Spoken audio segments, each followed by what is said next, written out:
Madaamin koo warqii naaf bitti. Waaqayyoon madaamii akkanaa isinitti haa qabu.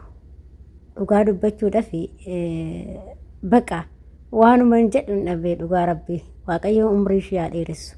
Waaqayyoon madaamii akkanaa isiniif haa kennu. Dhugaa dubbachuuf mana tokko tokko akkuma isiniin jedhe gaarii badaatu jira. Sarratanyaadhaan jedhamu gaafa ati amalli keetis gaarii ta'e isaanis si jaalatanii atis jaalattee yaa'u baqa waa hundumaas jaalatanii arabni waan biraa dhiistee warqiillee si bitte jechuudha. Ishee isinii galee moobaayiliin bitti warqiin bituu fi waan adda addaati yaa'u irra caalatti warqiidha yuusaa olaana silaa. Ashamaa kam jirtu hordoftoota kabajamtoota chaanala kootii kan biyya keessaa kan biyya alaa bakka jirtanitti nageenyi waaqayyo isinii haa baay'atu. Akkam jirtu nagaa keessanii ani nagaa kooti galata waaqayyo isinillee baga nagaa taatan baga jiraattan isin jecha. Egaa hordoftoota kiyya warroonni chaanala kiyyaaf immoo haarawaa taatanii sabskiraaybii gochuudhaan maamila keenya ta'a. Warra ta'aa jirtanis galatooma ulfaadhaa isin jedha. Egaa akkuma viidiyoo jalqaba irratti argatanitti madaamin ishii dhugaa dubbachuu fi madaamin ishii wannaa bitteef jechuudha. Warqii bitteefi jechuudha. Warqii harkaa bitteefi jechuudha. Sasarata afurii guddaadha afurii jechuudha. Afur bitteefi jechuudha. Dhugaa dubbachuudhaaf namni gaariin isin jira ijoollee. Namni badaan isin jira. Namni gaariin illee hin jira beektanii. Namni hundi gaarii miti. Namni hundi badaa miti. Madaamii hundi badduu miti. Madaamii hundi gaarii miti jechuudha. Akkuma biyya keenyatti isin jedhee jira. Dhugaa dubbachuu fi baqa ana gammachuutu natti dhagama. Osoo ana ta'e akkamittiin gammada kan jedhu iyyuu natti dhagahame isin jedha. Dhugaa waa'ee warqii kanarratti waanuma xiqqoo naasaanillee jedheen isiniif fide jechuudha. Waan warqii kanarratti dhugaa dubbachuudhaaf dhuguma madaamonni gaafa si jaalatte gaafa jaalala kee qabaatte sii godhu hin godhanii miti. Ijoollee baay'eedha warqii kana kan bitan jechuudha. Gin immoo ijoolleen tokko tokko maal jettanii akkamitti araboonni akkas namaa gootii warqii namaa bittii dhiistii nyaata. Manni hundi tokkoo miti ijoollee. Manni hundi tokkoo miti jechuudha. Walumaa galatti manni hundi tokkoo miti. Sinii galee hundi isaatu garagara jechuudha. Madaaminis takkaa miti garagara jechuudha. Kanaaf kasii bitu sin jirti. Kasii bituu dhiistii tikkeettumaa murtee kasin gaggeessine meeqatu jira. Guyyaa guyyaa argaatuma jira. Garrameenis meeqatu jira. Gadadamtuu darbamtuunis meeqatu jira jechuudha. Kanaaf hin gooti araboonni. Hin gootu hin jedhu hin gooti. Gaafa si jaalatan sii godhu. Gaafa si jibban siin godhanii jechuudha walumaa galatti.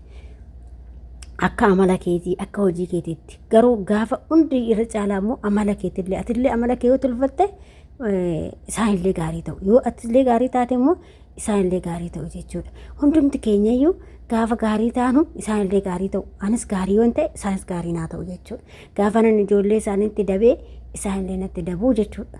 Gaafa nan immoo baqa waan isaan godhan jedha ifadhee of jibbee jedhe isaanillee akkasumatti na ifatanii na jibbuu jechuudha.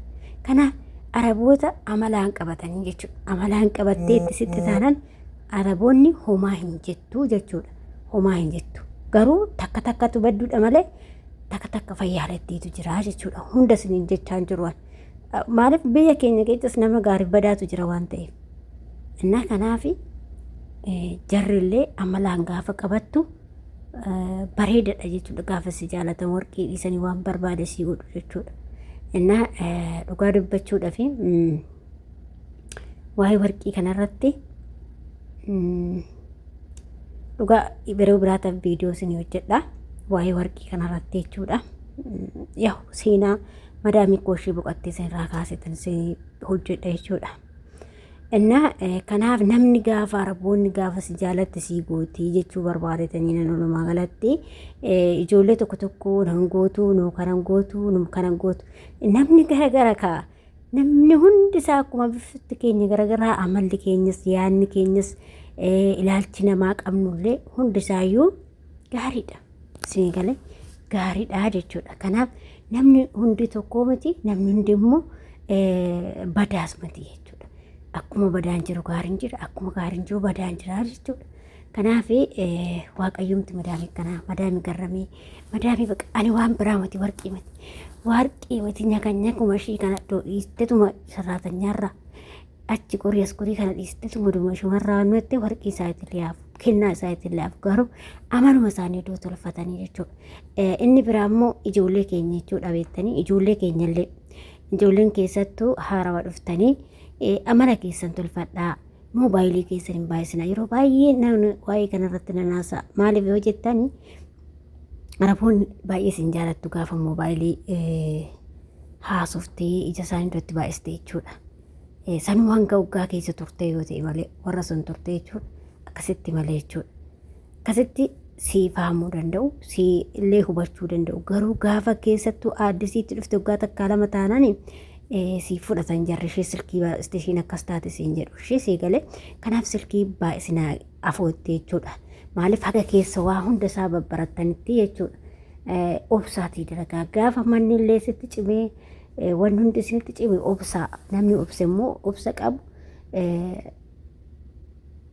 waan guddaatti baa waan ta'eef qormaata yoo qabaatte illee waan guddaatti baata jechuudha. Si galee kanaaf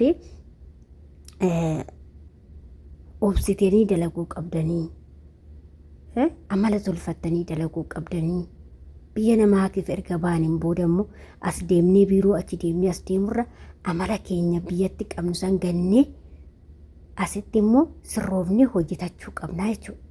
Ani amma dhugaa dubbachuudhaaf biyya Arabaa kana jechuudha. Biyya Arabaa kana waggaa dheeraa teechiisiti namni waggaa takka hin teechinaan jedhee hin jiru dhugaa isin jedha jechuudha. Namni waggaa takka hin teechishin biyya ormaa naan jedhe hin jiru. Anan waggaa hedduun taa'e garuu namni waggaa tokko waggaan tokko barre waan xiqqaa miti inni isa hin teechidhe namatti naa yaadan jiru jechuudha. Kanaaf waan hunduma isaayyuu obsitanii keessa darbuu qabdanii jechuudha. Ani akkuma isin jedhe kaan namni waggaa tokko hin hojjetti naan jedhe hin jiru. Garuu akkanan hojjedhe jechuudha. Maali beektanii amalan biyyaa qabu san nan gatee amala biyyatti qabu san gatee akkasuma immoo maaliif akkam bahee yaadee bakka obsee waa hundisaa jechuudha. Waa hundisaa obsee gaddas gammachuus biyya kana keessatti dabarsee hangana taa'ee jechuudha. Maaliif erga biyyaa baate of jijjiiruu qabda. Erga biyyaa baate immoo waa godhachuu qabda. Erga biyyaa baate immoo nama ta'uu qabda. Nama taatee mul'achuu qabda. Waan itti dadhabde tokko immoo itti bakka agarsiisuu qabda sii galee. Kanaaf isinillee obsa godhadhaa. Obsaatii gajjedhaa dalagadhaa. Maaliif barnoota kee gattee baatee hiriyoonni keessa jiru. Waggaa takka lama hojjettee osoo biyyatti jijjiiramni hin jiraanne fiiddee galtee barnoota keetti namni hojjettee of hin jijjiirre faayidaa tokko siif hin qabu jechuudha. Si galte na kanaaf obboleewwan koo hundi keessaniyyuu hanga isinii danda'ametti obsaa dalagaa. Yoo manni gaarii isinii ta'e waan manni sun nyaanni jiraannaan damoosni isinii kennannaan akkasuma immoo ciqiciqiin hin jiraanne taanaan obsaa dalagaa. Waan ciqiciqiin hin jiraatin midhaan hin dhabamin bakka damoosa keessii kenninaan maal barbaaddaati? Kana barbaaddaa miti hojjedhu dalagiiti homaa miti. Maal waa idimee madadee biran teenye nuti haguma muraasa wayii keenya saniin booda immoo hin gallaa jechuudha. Siniin galee kanaaf immoo obsuu qabdan isin jechuu barbaada. Namni obse wayitti ba'a. Namni obsine immoo bakka umrii ofiitii fi yeroo ofii of jalaa guba jechuudha. Yeroon immoo hin beektaa taa'ee naman eeguu hin fiiga waan hunduuyyuu jechuudha. Kanaaf obsa gaafa qabaattan hin teessanii jechuudha.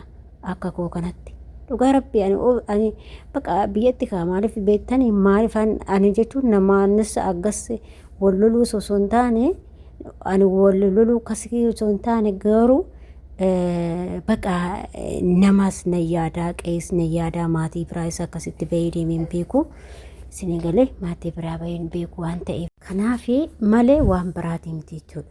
Bakka hin dandeessu nama obsitu bakka amma dhuguma dalagdii waan akkasii faanaan jechaa turan garuu yoonni bal'isee ilaalu maaliifan biyyaa bahee maaliifan barumsa koo dhiisee bahee kan jedhu yaadee obsee waa hunduma isaa jechuudha.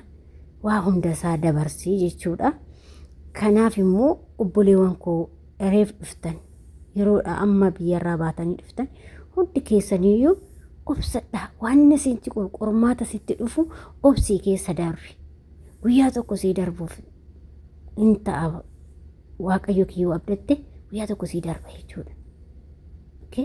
Namni obsa qabu waan guddaatti baalee namni qoramullee waan guddaatti baa namni qormaata qabu waan guddaatti baa jechuudha. Kanaaf biyya ormaa dhufuun qoramuudha waan ta'eef qoramtanillee obsaati dalagadhaasanii jechuun barbaada hordoftoota kiyya. Maaliif namni gaafa baatu jijjiirama wayiitti baata malee waggaa lama lamaan galtee faayiduma tokko siin qabu barri achiin balleessitaa baqa akkasuma. Garuu immoo wanta isin gorsu waa'ee qarshii kanarratti immoo asirratti bal'inaan yeroo biraa viidiyoo immoo kophaatti isinii hojjedha. Waan beekuu qabdan keessatti jechuudha sirriitti isinii bal'inaan hojjedha jechuudha. Maaliif hanga dandeettu hanga ofii beeknu tokko gaafa wal gorsiinu barumsa walirraa fudhachaa deemna. Ana barnoonni biyyatti baradhe barnoota jechuun wanta miidiyaa kanarraa irra baradhetu na fayyadallee bakka faayidaalee naa qaba jechuudha. Waan baay'een argee jechuudha. Bakka gaafa obsi edaan biyya namaa keessa teechee gadarii namaa taate yookiin sararatanyaa namaa taate ida inuma bullaa inuma obsinaa ida jidda bakka gaafa biyya jirtu immoo fanaxarree akka barbaannetti nama arrabsinee nama maal goonee nama tumne akka barbaannetti jiraanna biyya keenya keessa jechuudha. Garuu biyya ormaatti mataa qaqqabattee bulta jechuudha sii galee. Kanaaf hordoftoota kiyya wanta qormaata isinitti dhufu hundumaa mataa qaqqabadhaatii darbaasin jechuu barbaade tananii wanta sitti dhufu akka garaa kanan ta'inaa garaan waan baay'ee namaan jetti garuu akka garaan ta'inaatii obsaatii dalagadhaatii xumuradhaatii gara biyya keessanii galaa isiniin jedhaa hordoftoota kiyyaa isiniin jaaladhaa isiniin kabajaa waaqayyo isin hojii yaa ta'u isiniin jedha akkasuma ka gorsi kuyyoo isinti ture laayik sheerii gochuun dagatinaa isiniin jedhaa akkasuma warri mana kiyyaafis immoo haarawa taatanii sabskraayibii godhaayi viidiyoon kiyyas deemaan jiru isiniin jedha hordoftoota kiyya. Maaliif akkuma isiniin jedhe yeroo darbe xiqqoo wadabbeera ture bayi waan ta'eef saba sayyuu naa deemuu didee adaraa keessanii laayikii naa godhaayi sheerii naa godhaayi isiniin jedha hordoftoota kiyya isiniin jaaladha isiniin kabajaa hanga viidiyoo biraatii watti deemutti viidiyoo kanaan turtii akkasuma immoo yaadaa fi qeeqoo qabaattan koomenteetti barreessuun dagatinaa isiniin jedha. Galatoomaa ulfaadhaa waaqayyo isin wajjin yaa ta'u.